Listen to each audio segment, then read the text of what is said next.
You're very welcome on to the Matchbook NFL podcast. I am your host, Daniel Hussey. We're back for week 5. The season is flying along. I'm delighted to welcome Judah Fortgang and Doug Kezirian. Judah, we'll start with you. Let's go straight to week 4 takeaways. It felt watching Red Zone for the first time, particularly maybe compared to week 3, that I was entertained watching it. There was touchdowns, there was offenses back, and then the late games were similar enough as well. So I guess that's your overall sense that maybe the offenses have struck back over the last couple of weeks. Yeah, a little bit. I think there was a lot kind of made the first couple of weeks of the season about offense being kind of dead, but we saw plenty of games in the 50s. We saw, what was it, like 5 or 6 teams score 30 points, a bunch in the 40s. Offenses were rolling in week 4. And I think it's always a good reminder of injuries or certain spots that are going to create some scoring, especially on defense. And not to kind of overreact to just a couple of weeks, no matter what. Things constantly change in this league. Just as the offense was rolling in week 4 across the league, in week 6, the defenses could, strike back, so to speak. These things are constantly changing. And I don't think we should kind of hone in on one particular angle and more so use the larger samples we have of previous seasons and what we've seen so far this year instead of just a couple of weeks of data. Okay, yeah. And Doug, maybe even as Judah touched on there, speaking specifically about injuries. Injuries are crucial at every season. It seems there's a lot more of them this year, at least some of the bigger names, injuries that we don't know. Maybe they're playing till right up before kickoff. Take Justin Herbert, for example. We weren't sure if he was going to play. He ends up playing, plays well in that first half for long periods as well. So I guess the injury report is obviously crucial and a great starting point for your bets. Yeah, and I think casual bettors are going to pay attention to, the quarterbacks like Herbert or maybe whatever the Dolphins were trotting out on offense on Monday night. But I think it's the other injuries that the sharpest bettors really track. And that's what, recreational bettors should try to evolve with. It's tough, memorizing every offensive lineman's name, but there are significant injuries that matter more. For example, there's O-line injuries like the center, to be honest, matters more than the running back. And just look at McCaffrey, number 1 pick in fantasy drafts, best player in the league, perhaps. He goes down, and the Niners offense has been okay. But you talk about a left tackle that goes down or a center, the whole offense needs to scheme because the guard needs to help out, then the tackle needs to help out.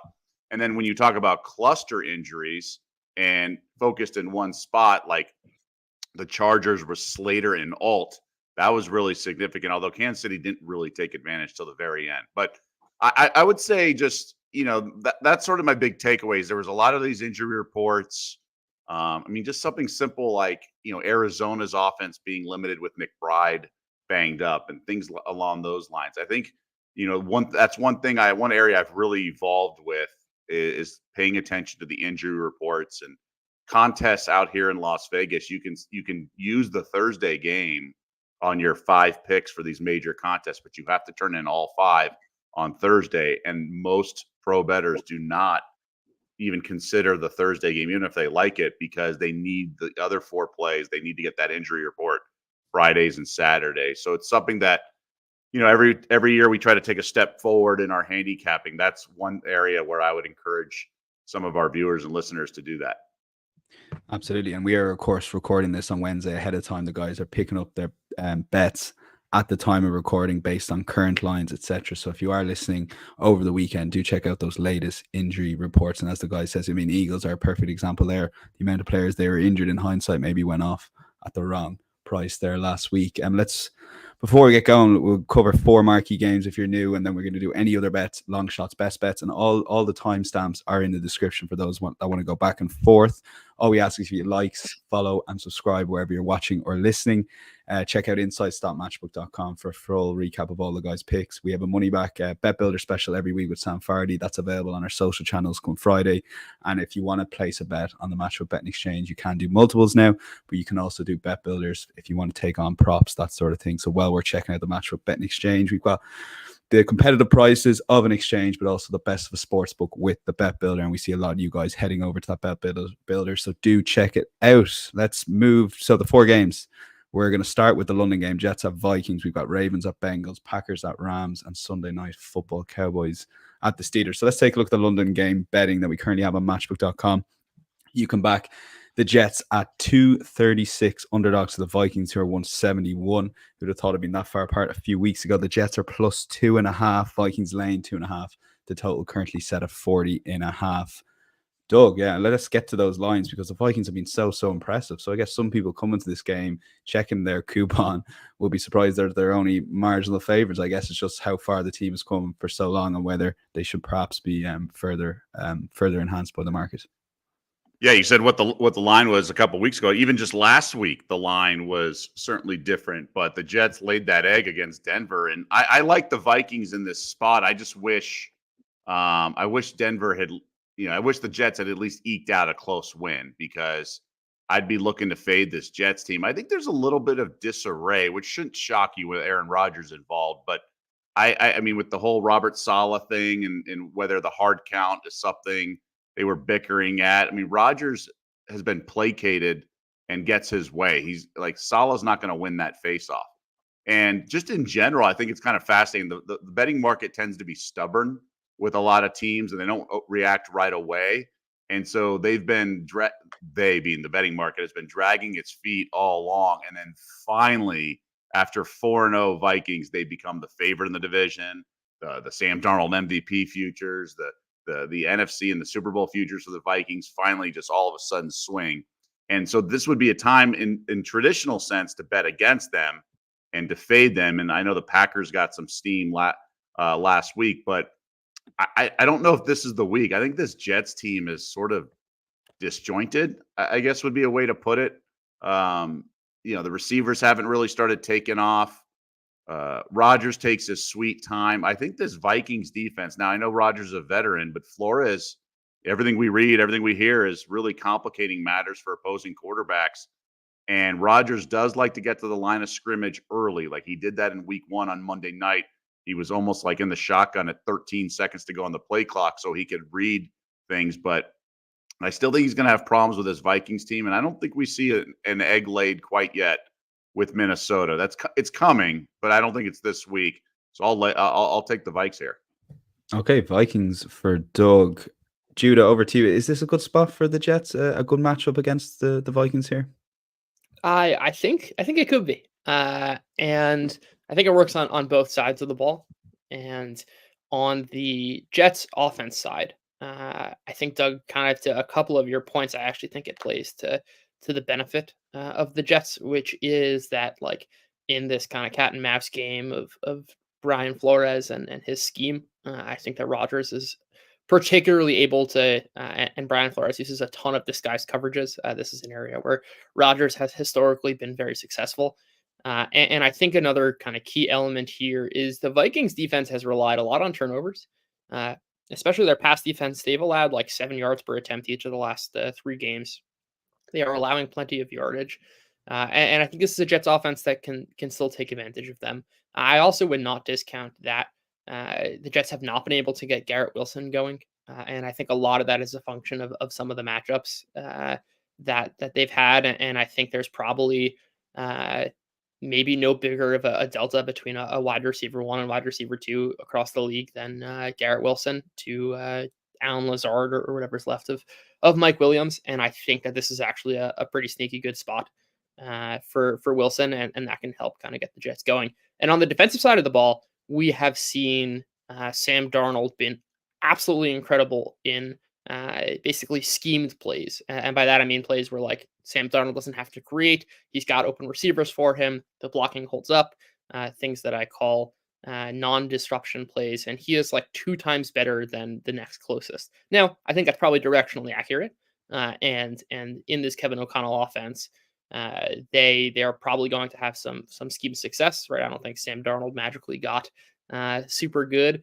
But I would also say that in a matchup against the Jets, who are kind of causing a lot of this disruption, I think we're going to see perhaps Darnold struggle a bit more. And if the percentage of plays where Darnold is in scheme is not 70%, but 60%, that's the sort of thing that matters a lot. With that said, this is not something I'm really willing to bet because, like, the Vikings on both sides of the ball have been terrific. As you said, Doug, there are kind of a lot of question marks surrounding the Jets. I can see this one playing out a bunch of different ways, but I certainly am not going to be backing the Vikings here. Okay, and we do have the question marks over jet lag, that sort of thing that we always seem to get in the London game. So let's lock in Doug's bet on Vikings. You can lay -2.5 there, currently at 1.9 on Matchbook. Let's move on to the second game. This is Sunday, 6 p.m. UK time.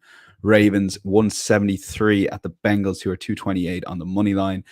Bengals are getting a 2.5 head start, and the total here is 50.5. Judah, straight over to you. I mean, I know the Ravens got back to form against the Bills, but they're still under pressure to win games, and obviously that same said for the Bengals. Yeah, I mean the Ravens are still 2-2. The Bengals are 1-3, and I think kind of in most of our frameworks, it's like these are still the two teams most likely to win the division. I mean, the markets have the Steelers a little bit ahead of the Bengals, though the Steelers do have a 2-game head start there. Yeah, I think the total is a little too high here, and I think we kind of saw exactly how the Ravens want to play last week. Especially if they get ahead in a game script, and that is just like give Derrick Henry the ball 30 times, let Lamar Jackson run, and they have like pass relative to expectation at the lowest rate in the NFL so far this season. The Bengals are especially vulnerable on the defensive line, and they can't rush the passer, which is one of the bigger weaknesses for the Ravens. And I think one of the surprising elements of Sunday Night Football against the Bills last week was the Bills' inability to generate pressure against a pretty shaky Ravens offensive line. I don't think the Bengals are going to be able to do that, but I just see them as really relying on this ground game as they've done all season. And if the defense is kind of rounding a bit more into form, I think this one's probably going to go under the 50.5. That's a pretty high total for 2024, especially for a Ravens team that is expected to win this game. And we know when they do control the games, it's a lot of runs and a lot of time taken off the clock. Okay, lean there for Judah, and a strong lean, I would say, on the under at 50.5. Doug, as Judah touched on there, the team Ravens got back to basics on Sunday Night Football. Yeah, and I think it was just a really bad matchup for the Bills. We talked about, how the flat spot was coming for Buffalo. They were riding high, but the defense was sort of escaping, just given who they had played. So I just think Baltimore is a little bit of a mirage. Like, it was just a bad matchup for Buffalo. They were injured up the middle, and that's where Baltimore typically dominated. Now, Trey Hendrickson's expected to return for Cincinnati, but I also just am really concerned about their rush defense. And I think Baltimore is going to be able to do what it wants. This is a coin flip for me. I understand the under because it's such a big number, and there was an adjustment, and it got bet down in the market from 51.5 to 50.5.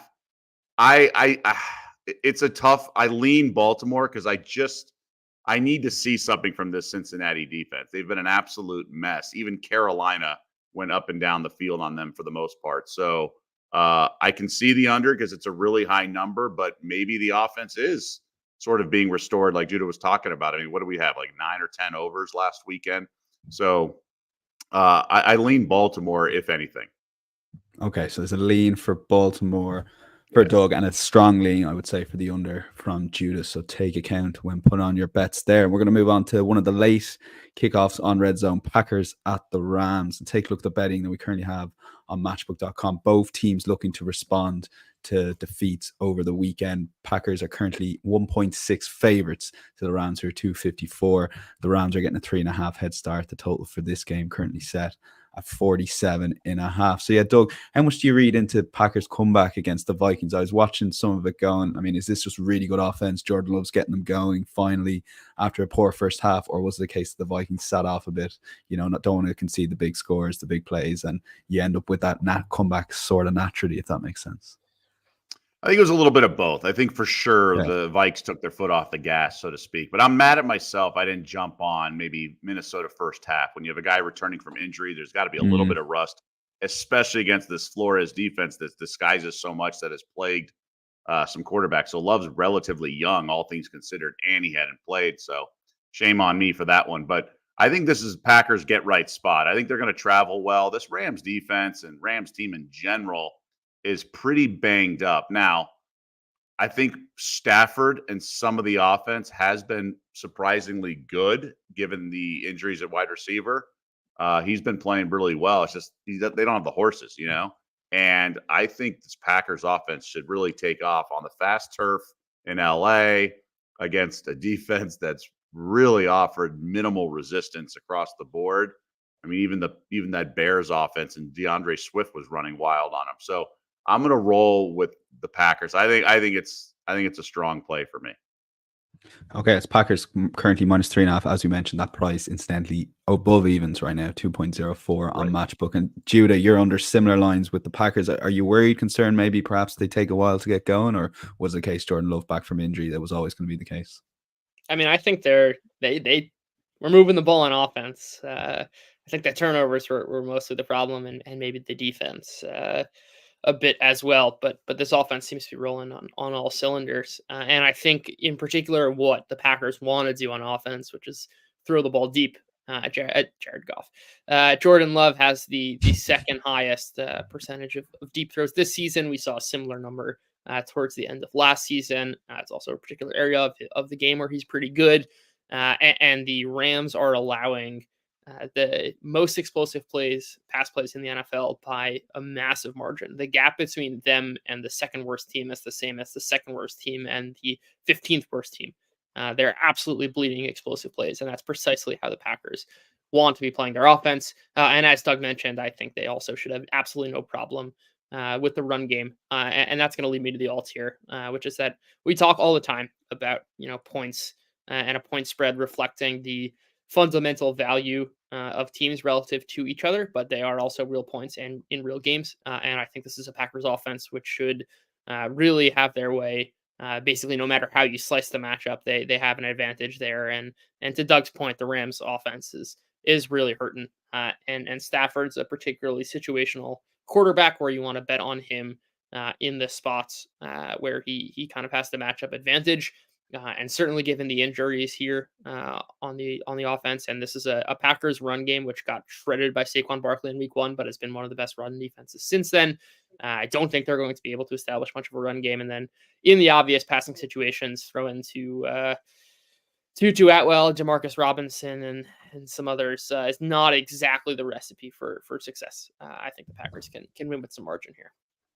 Okay, so you want to boost that -3.5 price, lay -5.5 points. You're almost getting 2.3 on Matchbook to boost the price. Final game that we're covering in our marquee section, Sunday Night Football, Cowboys at the Steelers. Thought long and hard about putting this in, but I do think it's a big game, particularly for the Dallas Cowboys, who are underdogs going into Pittsburgh, 2.3. Steelers 172. The Cowboys will be getting a 2.5 head start if you're betting on the point spread. The total here is 43. I mean, Judah, let's focus on the Cowboys for a minute. I mean, it's been a really, really bad start to the season. Yeah, I mean, I think that the kind of troubling pieces are, I don't even know where to start. I mean, the defense right now is hurt, but as it were, the defense was really, really struggling. They are not generating pass rush at the same rate, and they were the type of defense that was basically like one and done. Where in previous years, and especially so last year, less so in the years prior, if they generated pressure on plays, they were great. And then, like, if they did not generate quick pressure, they were one of the worst defenses in the NFL. That is kind of what happens when you have Micah Parsons and he's a game wrecker, and you can survive that way because you're going to create a bunch of turnovers. You're going to create a bunch of sacks and stalled drives.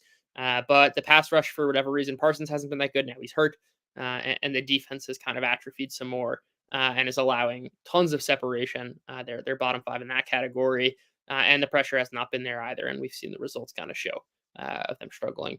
And on the offensive side of the ball, Dak Prescott really doesn't have a second option to throw to. I mean, teams are really kind of eyeing in on CeeDee Lamb and taking him out of the game. And Jalen Tolbert is some of the worst separation marks in the NFL this season. Brandon Cooks has I mean, he's like 33 at this point, has been around the block. He's not the same player, is also kind of taken a step back. They just don't have the secondary weapons. With all of that said, I think this is a Steelers offense, which is particularly underrated and is, I think, primed to kind of take advantage of the Cowboys. And it's all relative to expectation for the Cowboys offense, right? It's not as though they are still like a bad offense. It is just relative to the previous seasons where they were a top 3 offense. It seems that they're probably a little bit closer to league average. And just by virtue of how often they pass and how fast they play, I think this is a team that can still put up points. I'm going to be looking to the over here even though the Steelers defense is pretty solid. The total is very, very low for a Cowboys defense that I think is worse than the market is pricing, as well as a Steelers offense that I think is probably a bit better. Add in some pace elements here, and I think this game could go over. Okay, the over is around 42.5, 43 currently on Matchbook. Doug, the Steelers got the over the line against the Colts, so you're expecting them to contribute here, I presume.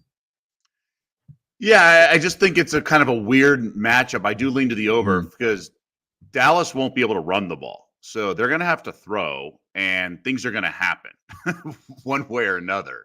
And it could be turnovers and short fields, or the Cowboys with 10 days off just make some things happen. And this defense is not good at all, especially with the injuries mounting with Lawrence, Parsons. I think Pittsburgh can get some stuff going. The Giants were moving the ball fine, a couple holding penalties, and then Daniel Jones just being not good contributed to that. But I think the dual sort of like that Jones's running ability, I think Fields just does it more pronounced. So I think we'll see some points. It's going to be one of those weird games where it's going to be a short field or maybe a special teams or something like that. But it's a low number. I do lean to the over, but I also lean Steelers as well. I think they're buttoned up right now, and this Dallas team is so poorly coached. I can't stand McCarthy and some of the decisions he makes. So I'd roll with Steelers.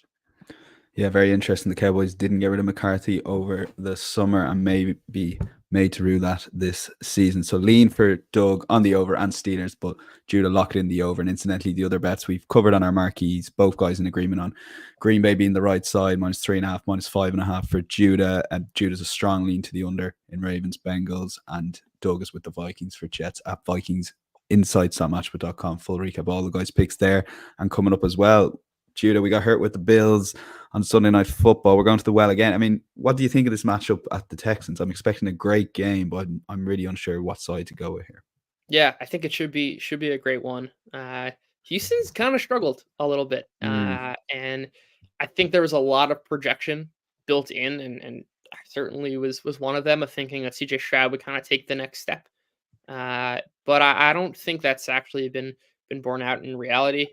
He still has massive problems taking sacks, which might be a problem against a Bills pass rush. I mean, they did not show up on Sunday night, but had been one of the better pass rush units in the NFL. And this is a team that is designed schematically to take away the explosive plays. Now, that isn't to say that the Texans can't succeed. And generally, when you have kind of an offense, really good offense versus really good defense, I side with the offense. But schematically speaking, they're going to do everything they can to take away kind of passes of 20 yards or more and in the deep areas of the field where CJ Stroud has in particular excelled. And I think that kind of presents a challenge for the Texans offense. And on the other side of the ball, I think that what the Texans do is allow teams to attack them deep. And that's an area where obviously we saw the Bills have a ton of success in the early weeks of the season. And I think that, I mean, Will Anderson has like one of the lower PFF pass rush grades.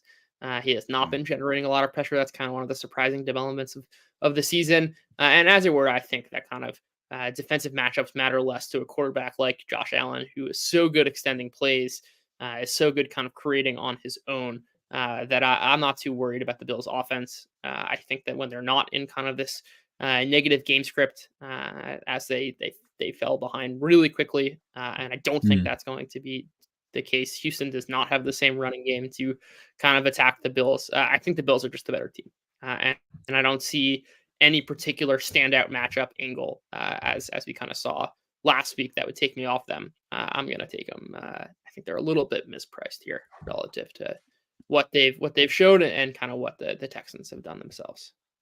Okay, money line available there at 191 for the Bills, who travel to Houston to take on the Texans. Doug, you have a couple of any other bets here. The first one, the Jags hosting the Colts. I mean, the Jags this season, it hasn't quite happened for them. I mean, is there a danger that the season's going to peter out, or do you expect a big performance this Sunday night? Well, they're the last remaining winless team, and I think the futures on that was 25-1. I saw on Twitter or X the other day. You always see those, see those good prices afterwards, don't you? Unfortunately, no, I did not see that coming. Although their schedule's been somewhat tough. I look, they played well against Miami. And then it's been downhill since. And then you got Doug Peterson calling out the players, throwing them under the bus. It's kind of a mess right now, but it's also a mess with Indy. Jonathan Taylor, unclear status with his health. Anthony Richardson, we really don't know what's going to happen. He's such a different quarterback, obviously, than Flacco. And we all love Flacco. Went to the playoffs, and I tip of the cap to him what he's doing now. But he's not prime Joe Flacco either. So with the injuries mounting on defense as well for Indy, I think the Jaguars get right at home. It doesn't make any sense, so that's why it does make sense.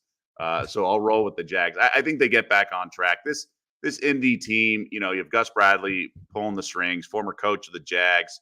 He's going to want this game or whatever, but his defense has been a mess for most of the season. I think Jacksonville gets a lot of points on the scoreboard here.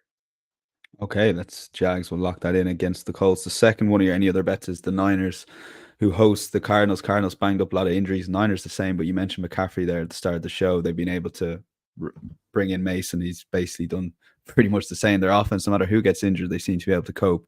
You're going to play this team total, though, as opposed to maybe laying the 7 points currently. Yeah, Arizona's a mess on defense. We've seen what teams have been able to do with them, right? We saw Jaden Daniels, who, admittedly has been carving up a lot of defenses, but not elite defenses. So this Arizona team, they're fun and all, but we saw Buffalo go up and down on them. The Rams had no gas tank, and I was surprised by the Lions not being able to score on them. And I know Judah was on the under that game, so nice work there. But we saw the Commanders scorch them, and Brock Purdy's been great. And actually, it's a future I did have at the beginning of the season, 25-1 to lead the league in passing. I think with Shanahan, he doesn't go into that sort of prevent victory offense if they have a lead and they're protecting. He throws downfield. We saw it against the Jets on Monday night when they had the really sizable lead. He was throwing downfield. And given that they blew that game a couple of weeks ago to the Rams when they had the 14-0 lead or whatever it was, give up the fake punt, Shanahan's not afraid to step on the gas a little bit. So I think they're going to put up some points here, and we'll see a little bit of a track meet. Kyler Murray's a really tough guard, especially in the second half. If they have a deficit, things break down, soft coverages, and he's running around like a jitterbug. So I think the Niners will put up some points here. Okay, that's team totals around 28.5 currently available, 191, and we got the Jags then as well. And any other bets? Long shots, both Judah and Doug hit the crossbar here last week. The Jags losing on the last play to the Texans, effectively the last play, and then Doug laying 20.5. I mean, that still should have come in for the Niners. I think they won by 17 in the end. Middling the best bet and the long shots, but no harm there. So back on track this week, Judah, the Saints. I mean, it's always biased when you have a bet on a team like that, but how did they lose that money line on the weekend there against the Falcons? Yeah, that was tough. A bunch of defensive touchdowns and some fluky plays, but that's the name of the game in the NFL. There's going to be a ton of variance and a ton of randomness, but that's how you roll with the punches. Yeah, but I'm going to back the Saints again. I think that certainly by any production metrics or any efficiency numbers, if you just looked at 2024, you would see the Saints have been a far better team on both offense and defense than the Chiefs. So I think the kind of central question is like, okay, but we know that the Chiefs have had a ton of success in the past. Why don't we just kind of rely on that sample? And if you kind of look at the data and specific in Patrick Mahomes' play, I think there are some troubling elements, which is that Patrick Mahomes is time to throw is down like 0.2 seconds from his career average. That's a pretty wide mark. And where that's coming from is not plays where he's extending, meaning like if we charted his time to throw after pressure arrives, and time to throw there can mean literally taking a throw, or if he takes a sack, that would also be included. And that is exactly the same as it's been for each of the last kind of 5 years, right around that like 1.4 mark. It's these plays where he's kind of in scheme, the plays where things are not breaking down. He doesn't have to create, where he has really struggled, or at least relative to where he's been in the past, has not been able to take advantage. So if we look at plays where the defense makes a coverage mistake, his expected output is like 0.5 points worse than effectively his career averages. The same thing is true of plays where there is kind of like no chaos, no disruption. That's a lot worse. It's the plays where he's creating, the plays where he is kind of most independent where the surroundings matter less, where he's been basically exactly the same as he's always been. But a lot of these schematic elements and stats that capture his play in scheme seem to show a pretty steep decline. And these are the types of spots where your surroundings matter more. And I think that like when you lose a guy like Rashee Rice, who's basically been their only real separator. I mean, Justin Watson shows up well, but he doesn't play that much. Rice has been like the guy for the schemed throws. And losing him matters a lot more than it would if they were having plenty of success in scheme, or like if Mahomes is struggling to create, the injuries matter less. So I have some concerns about the Chiefs. And I think when you consider what their output has been this season and what their expected output has been given some of the injuries, and I think this game is mispriced. And on the flip side, the Saints offense is for real, I think. They've done a really great job kind of preventing quick pressure, preventing disruption. I think those are schematic more than anything else. This is a Chiefs defense which has not been the same. They, interestingly enough, after being one of the like worst run defenses for like every year of the Spagnuolo era, they're like kind of approaching top 10 in most metrics, and the pass defense has struggled a bit more this season. The market is still pricing them as this great defensive last year. I think the Saints are a better offense than the market is giving credit for, and the Chiefs are worse on both sides of the ball. Okay, so that's a money line for the Saints, 286. Doug, you're also in your long shots going for this game, and I sense you agreed with maybe the first 2/3 of what Judah said there. Yeah, I think he's spot on. Look, the Chiefs have been outgained in a bunch of these games. They've been escaping with victories. We know about the Atlanta pass interference call, but of course, Mahomes could have come back and had a game-winning drive. The injuries are mounting, right? Like, we know they have issues, but I also think New Orleans, I think it's a tough matchup. Like, if they were at home, I think they take care of business. But Derek Carr, under pressure, we just saw what Philly did to them with Fangio's pressure defense. I think Spagnuolo is going to light him up. He knows what he's facing, given their history when Carr was in the AFC West with the Raiders. I think this could be a total rock fight. I think Kansas City, Harbaugh sort of messed up the game last weekend. He took a long field goal. Now, I know everyone makes these long field goals. They're like extra points. But if he had pinned Kansas City back, this team looked disinterested, going through the motions. And now they were on the road, and this is a Monday night at home, and they'll be up for it. But there's only so much Mahomes can do. So I think we're going to see a very low-scoring game. So I like the return on some of these alt-unders. I mean, literally, if anybody who follows in-game wagering, like you get an 8-minute stretch or something like that with a punt near midfield, and all of a sudden this is the live total at 35.5. So this stuff swings, and the Chiefs defense has not been as stout as in years past. Chris Jones is doing fine. The pass rush, I think, gets to Carr. I don't really trust him in this situation. I think it's a tough ask. So I think we're going to see a lower scoring game than people expect. Okay, that's under alt line. If you were looking for the alt line, under 35.5, around 3.35 for New Orleans versus Kansas City. And we'll move on to best bet time. And Judah, I mean, what more can we say about the Commanders on offense looking incredible? How do you measure that betting wise versus the couple of defenses they've gone off? Because obviously they've been so impressive going forward against bad defenses, but doesn't necessarily mean when they come up against a good defense that they won't also play well. But I guess the punter might have to do a bit more work than he has been for the last couple of weeks. Yeah, well, I don't think anyone can really sustain the level of success that Washington has had so far this season. And as you said, we shouldn't just kind of punish teams for being perfect against bad defenses. I mean, like, no one's been as good as the Commanders. And I'd also push back a little bit that some of these defenses are complete pushovers. I don't think the Giants are a complete pushover.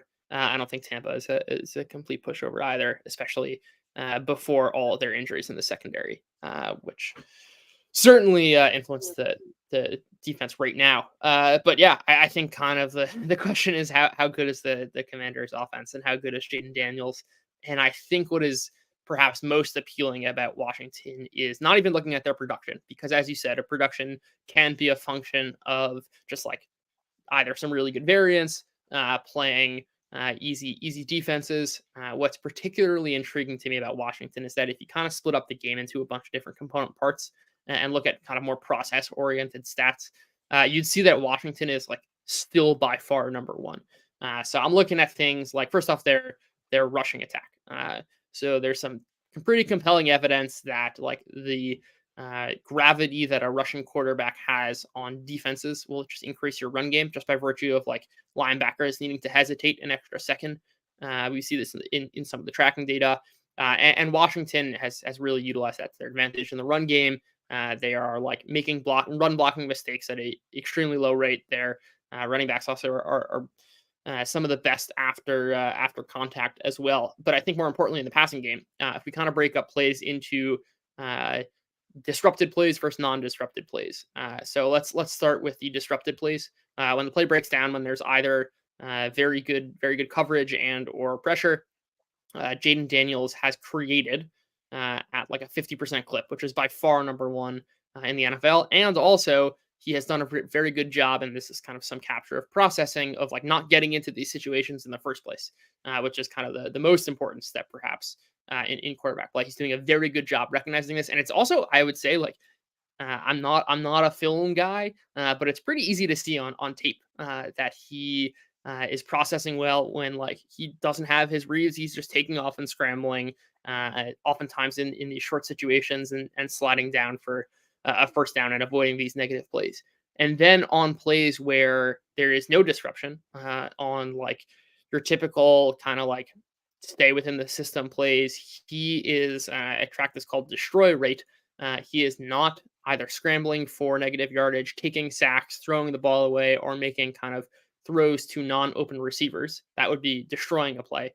And his destroy rate is also the best in the NFL. And these are things that are not captured by like expected points added or like production metrics. They're really trying to capture like systemically how a quarterback kind of operates on offense in a multitude of situations. And he has shined there. And I think that that gives me more confidence that their success is directionally stable, and that if not the best offense in the NFL, this team certainly has a pathway to being top 5. And then if you just like look very quickly at this matchup, I think the Browns are. I mean, Washington is the 9th highest team total on the board right now. I think a lot of that has to do with the fact that there's still some respect for the Cleveland defense, but they have not, outside of Myles Garrett, this defense has been really bad. They are not creating a lot of these disrupted plays. Their coverage has been breaking down at one of the highest rates in the NFL. And Washington has been creating a lot of coverage mistakes. I think that there are going to be a lot of these kind of in-scheme plays where there's no disruption, where Jaden Daniels has been great. And if not, I don't think the matchup matters that much. I think that certainly the traits that we've seen from Daniels, and we kind of look at the historical record of quarterbacks, would suggest that he's the type of quarterback that can mitigate a good defense by virtue of his ability to extend plays and create on his own. I think Washington is just fundamentally mispriced here. I don't think the market's quite caught up to just how good of an offense they are. And on the flip side, that the Browns defense, as I feel like I've said every single week this year, is just not as good as the market is suggesting. And Judah, final, just something that came into my head when you were talking there. So you like the matchup, obviously, with the Commanders, but futures markets, I mean, there's the risk of the injury to the quarterback, that sort of thing. Do they interest you at all, given how good their offense is, that they might just be, like you mentioned, potentially the best in the NFL, or just give it a few weeks maybe and see? I think that's like, I'd prefer to hit it in a futures market. Honestly, I think the division bet, I don't know what it is on Matchbook, but if it's similar to the rec books here in America, it's one of my favorite bets. I was seeing things like 27-1 to win the NFC, which I think is appealing too. Like, would it be entirely shocking if like this is who Jaden Daniels is? And if this is who he is, like they are going to be in every single game because like they're going to be putting up 30 plus points all the time. And defense is unstable in some interesting ways. And actually they're generating some pressure the last couple of weeks, which is an interesting thread. And I'd have much more confidence in that offense remaining the best than I would the defense remaining the worst. I think that's more likely to regress towards the middle as opposed to the Washington offense. Yeah, I like all futures for Washington. I think they're just like, it's time to look and say like Jaden Daniels is good. And at least like I want to be chasing that right tail because it is really, really fat. And there's a real chance that they are the best offense in the league. Yeah. And it's important with the NFL in any of these futures markets. It's, what's like the lazy narrative? The lazy narrative is that Cliff Kingsbury was a punching bag. Like he has that picture of him in his Arizona home. Like, he struggled as a head coach in a tough situation in Arizona. But what was the narrative before that? He's this offensive wizard, right? So all the schemes he has as an OC in Washington with this quarterback who can do everything, like, he knows what he's doing, right? You don't get all these jobs and have all these opportunities with play calling and all these football minds that are in meetings with him and praise his offensive prowess. Like, is he a future NFL head coach? Probably not, but that doesn't mean he's a bad OC. I think in general, the NFL should probably reform their job market and make the OC and the DC sort of a destination job. Like, not all these coordinators become good head coaches. Going back to Norv Turner, we saw that a million times. I love what Johnson stayed in Detroit. Like, maybe that's just a destination job and these coordinators should get paid more. And the CEO type sort of role as head coach should be is what it is. So, I mean, that's a conversation for another day, but I'm just saying, like, it's not that big of a stretch to think this the Washington offense is going to be top notch. I mean, they have the receivers, they have the rushing attack. They did this without Eckler. Like, I'd bet Sunday night Daniel's 60-1 to win MVP. Now he's more like 25-1 now that the market is settled. Like, it's not that crazy if they go 10-7 or things like that. When you have futures like Coach of the Year, MVP, it's good to compare division odds and because these are regular season situation. But yeah, I'm on board Washington. I thought it was a way overcorrection last week when they were dogs by 3.5. That would be the only side I would play this week, is Cleveland's a mess. That O-line they have is a mess. Yeah, it's just listening to a lot over the last couple of days. It's obviously the risk of the injury to the quarterback, that sort of thing that was sort of going with. So it's a little bit surprised the guys are very confident. The Commanders, well worth checking out those future markets currently for the Super Bowl, out of interest in and around the 50.0 on Matchbook. Doug, best bet on the card. We mentioned it, Packers at Rams, and you're really expecting Jordan Love to come out firing. Yeah, I think Green Bay needs this game. Go figure. Malik Willis is 2-0 as a starter. Jordan Love's 0-2. Now, obviously, the opponents and things like that. But I think Love in this offense is back on track, although it looks like Watson's not going to play. He's the speedy wide receiver. But this Packers team, like, they need this game. They're not going to mess around. It's a long trip to L.A., and the Rams are a little bit better than people realize, but they still got issues. I think the Packers can light it up on offense. I think they're going to be ready to rock. LaFleur's a good coach. I love what he did with Malik Willis in terms of thinking outside the box with sort of that high school offense. But the Packers played a very good Vikings team, had a good second half. We talked about it earlier. Some of that may have just been prevent defense, but I think Green Bay is solid. I think the pass rush will do enough to Stafford. I think they handle their business. I think this will be a work trip to LA and they'll get this done. Okay, that's Packers against at the Rams for Doug, and his best bet on Judah is Commanders, and Doug giving that a nod as well if he had to play in that game. And yeah, my thanks to both Doug and Judah. Really enjoyed that, particularly the Washington chat, futures market chat that was. Insights.matchbet.com. You can get a full recap of all the guys' picks. We see you a lot, everyone going there on a Sunday, so well worth checking out before Red Zone in particular. Well, we ask, if you are listening or watching, just hit that like button. Takes 2 seconds, helps our content get out to a wider audience. Follow and subscribe wherever you're again watching or listening. Other than that, we'll be back next week. If you're having a bet this Sunday on the NFL, enjoy it. Make sure it does enhance that enjoyment, but please do so responsibly. We'll chat to you next week. Bye bye.